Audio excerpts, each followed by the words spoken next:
Halo teman-teman Jesuit Insight, saya Romo Frans Magnus Suseno, Guru Besar Purna Waktu Sekolah Tinggi Filsafat Triakara. Kita sekarang pada akhir tahun 2024, suatu tahun yang bagi kita di Indonesia, bagi bangsa Indonesia, dan juga bagi kita umat Katolik Indonesia cukup serem. Dipilih seorang presiden baru, pemilihan itu didahului oleh kontroversi-kontroversi yang kuat. Tapi akhirnya pemilihan itu berhasil. Kita sekarang melihat positif bahwa Indonesia melakukan tahun politik itu dengan damai, tidak terjadi kerusuhan. Kita secara demokratis sudah cukup dewasa. Akhirnya Presiden baru Prabowo Subianto diangkat sebagai presiden bagi 5 tahun yang akan datang.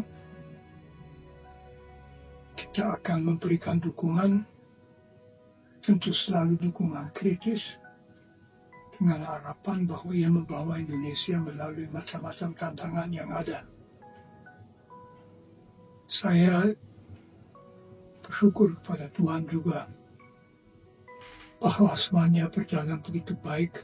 Salah satu alasan untuk bersyukur tentu kunjungan Paus Fransiskus ke Indonesia yang amat sangat mengesankan. Paus itu diterima dengan baik sekali oleh seluruh bangsa, oleh mereka yang tidak beragama Katolik.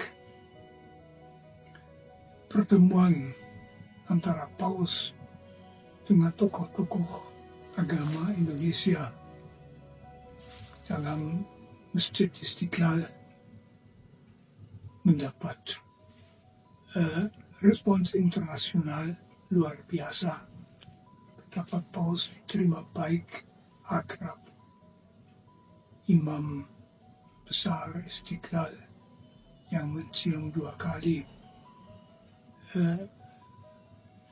Paus Fransiskus, dan Paus Fransiskus mencium tangannya.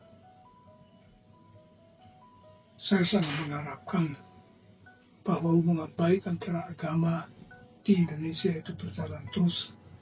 Barangkali itu malah yang paling bagus. Yang lain ya kita tunggu dulu.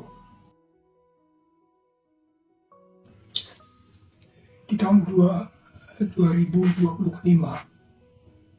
kita berhadapan dengan masalah-masalah internasional yang raksasa. Yang satu itu krisis demokrasi di banyak negara. Yang kedua itu kemiskinan banyak negara. Yang ketiga adalah perang-perangan. Yang keempat itu bagi saya mengkhawatirkan keamrukan lingkungan hidup karena manusia tidak berhasil mengambil tindakan yang perlu untuk mencegahnya. Kelima itu hanya tantangan dari artificial intelligence AI. Penting sekali kita Indonesia menangani itu. Saya melihat ada 3 hal yang perlu ditangani Indonesia.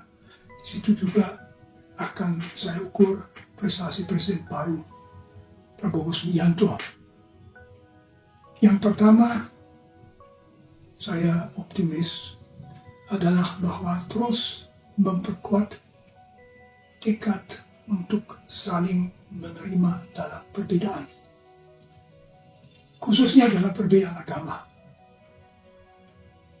Adalah tanda baik bahwa tahun yang lalu agama-agama itu bisa damai. Itu harus diteruskan. Yang kedua, Indonesia masih 50% bangsa tidak betul-betul sejahtera, 9% malah miskin.